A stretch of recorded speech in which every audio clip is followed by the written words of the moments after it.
So, pag-uusapan natin itong si Lakay Daniel Defonso. So, kilala naman natin kung sino si Danny ay, 'di ba? Lalo na yung mga batang 2000s na kagaya ko. So, si Daniel Defonso, two-time PBA MVP, PBA legend, at ngayon ay assistant na ng Converge Fiber Xers. Meron siyang dalawang anak na naglaro sa professional league sa basketball.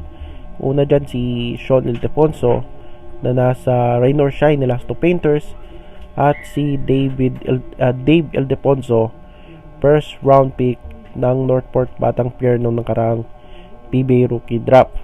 So ano ang punot dulo nito at dahilan bakit na-summon itong si Danny High? So una dyan, yung bali-balitang hindi pa naglalaro si Dave Ildefonso sa Northport Batang Pier. Until now, hindi pa siya nakapaglaro, no? Di ko alam kung anong dahilan doon. At may isang fan na nag-comment about dyan, no? Sabi niya, ban mo muna. Ban na yan, no? Ban na yan. So, ang pinatatamaan dyan ay itong si Dave Ildefonso. Sumagot mo dyan yung tatay, no? Si Danny I. So, sabi nila kay ay ban mo muna yung farm team mo.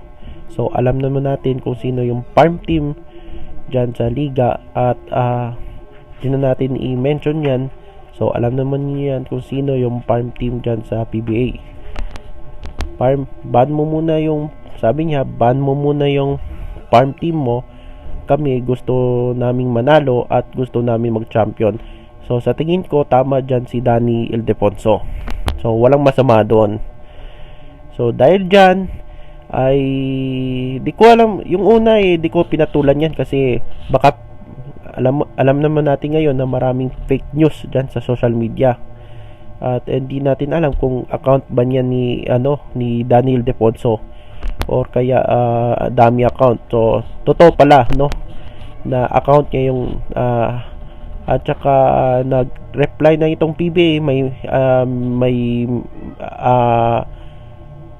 yung PBA ay meron ng comment about dyan, at ang nangyari dyan ay nasumod itong si Danny I at minulta lang ng 10,000 pesos. So 10k lang, buti 10k lang guys, kasi pag sinuspende itong si Danny I at minulta ng malaki, malaking issue na yan, no ba? So buti 10k lang, no? At saka bakit kaya, no, si Dave Ildefonso di pa naglalaro sa Northport?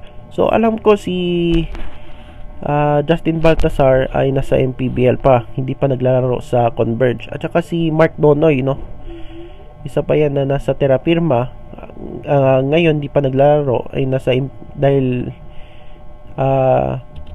ongoing pa yung MPBL. So dalawang first round pick ang hindi pa naglalaro sa PBA, at pangatlo dyan itong si Dave Ildefonso. So abangan natin kung maglaro ba siya sa PBA, itong si Dave Ildefonso. So yan lang ating PBA update guys, no. At saka buti nga 10k lang. Kung malaki pa yan so yan lang ating topic ngayon.